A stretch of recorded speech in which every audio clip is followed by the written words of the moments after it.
नमस्कार साथियों, 11वीं कक्षा हिंदी विषय के अंतर्गत आरोह भागिक काव्य खंड के अंतर्गत दूसरा पाठ मीरा, जिनको मीराबाई भी कहा जाता है, उनके 2 पद आपके पाठ्यक्रम में हैं।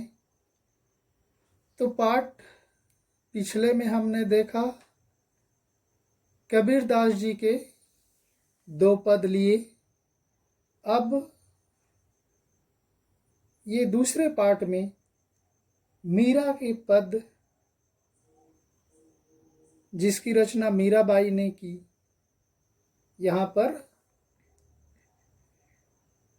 प्रस्तुत करने जा रहा हूँ। पद शुरू करने के पहले मीरा के बारे में परिचय, जिनको कहा जाता है कवयित्री परिचय।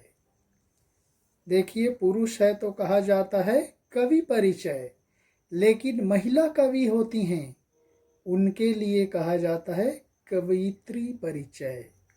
जैसे पुरुष लिखने वाला है तो उसको लेखक कहा जाता है, महिला लेखिका है उसके लिए लेखिका कहा जाता है। तो यहाँ पर मीराबाई जो कवयित्री हैं, एक कृष्ण भक्त कवयित्री थी, उनके बारे में थोड़ा संक्षिप्त जानकारी प्राप्त कर लेते।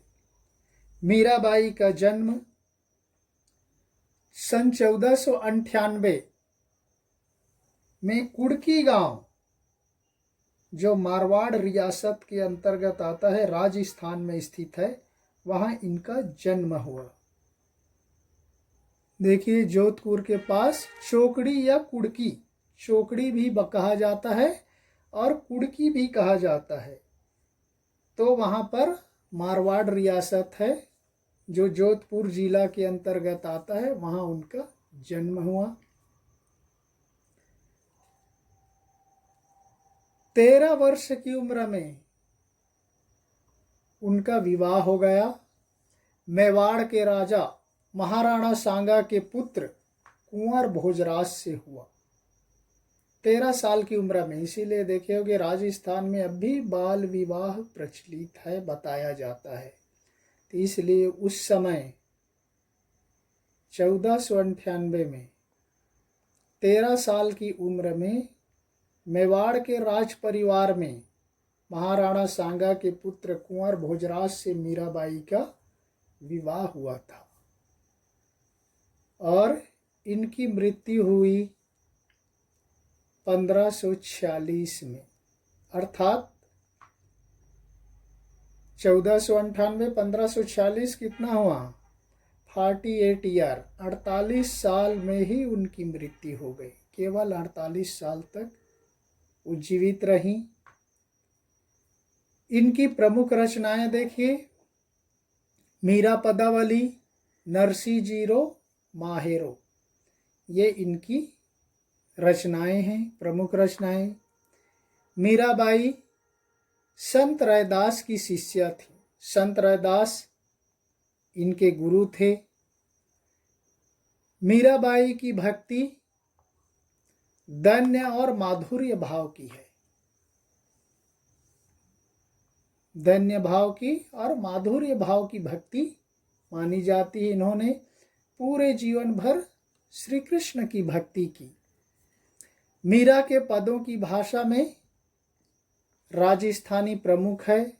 उसके बाद चूंकि वो मथुरा में जाकर रहने लगी, इसलिए ब्रज भाषा का भी मिश्रण हो गया, गुजराती का भी मिश्रण हो गया। इसलिए उनकी रचनाओं में, उनके पदों में राजस्थानी के अलावा ब्रज गुजराती का भी मिश्रण पाया जाता है। वहीं पंजाबी, खड़ी बोली और पूर्वी हिंदी के प्रयोग भी मिल जाते हैं। तो इस तरह से साथियों, मीराबाई के पद हैं मुक्तक, गेय पद हैं, जो लोक संगीत और शास्त्रीय संगीत दोनों क्षेत्रों में उनके पद आज भी लोकप्रिय रहे हैं। मीराबाई भक्ति काल की कवित्री थी। मैंने साहित्य के विभाजन के संबंध में कबीरदास जी के वीडियो में बताया 4 काल होते, उसमें दूसरा है भक्ति काल। और भक्ति काल के भी 2 काल होते, ज्ञान मार्गी, प्रेम मार्गी, और सगुण भक्ति, निर्गुण भक्ति। तो मीराबाई सगुण भक्ति शाखा के, कृष्ण मार्गी शाखा के कवि हैं। सगुण भक्ति में राम भक्ति और कृष्ण भक्ति आता है। तो इस तरह से सूरदास, मीराबाई ये कृष्ण भक्ति शाखा के प्रमुख कवित्री कवि माने जाते हैं। यहाँ पर मीराबाई से संबंधित 2 पद दिए हैं साथियों। पहले पद में मीरा ने कृष्ण से अपनी अनन्यता व्यक्त की है। आप सबको मालूम है, मीरा की शादी के कुछ समय पश्चात उनके पति की मृत्यु हो जाती है। उसके बाद उनके पिता की मृत्यु हो जाती है और उसके बाद उनके ससुर यानी महाराणा सांगा की भी मृत्यु एक युद्ध के दौरान हो जाता है। तो इस तरह से वे अपने पारिवारिक जीवन से दुखी होकर, निराश होकर उन्होंने अपना पूरा घर परिवार त्याग दिया और वृंदावन में, मथुरा में, जहाँ पर कृष्ण की जन्मभूमि और कर्मभूमि है, वहाँ पर जाकर के कृष्ण भक्ति में अपने आप को समर्पित कर दिया और वृंदावन में ही उनकी मृत्यु हो गई 1546 में। तो इस तरह से साथियों हिंदी में मीराबाई का भी महत्वपूर्ण स्थान है। कृष्ण भक्त कवियों में मीराबाई का साहित्य में अद्वितीय स्थान है।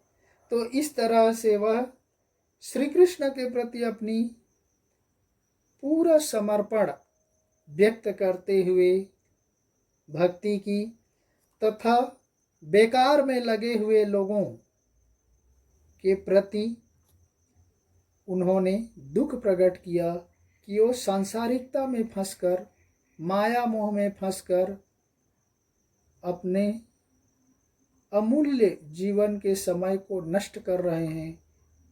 उनको कृष्ण की भक्ति करनी चाहिए, ऐसा वह लोगों में संदेश देती थी। तो इस तरह से मीराबाई के संबंध में ये संक्षिप्त परिचय है। अगले उनके 2 पद के बारे में 2 वीडियो के माध्यम से उनके पद की व्याख्या की जाएगी और कृष्ण के प्रति उनकी भक्ति के बारे में विस्तार से चर्चा करेंगे। तब तक के लिए हम इसको यहीं पर विराम देते हैं। अगले वीडियो में उसके पद के साथ मिलेंगे। धन्यवाद। जय हिंद।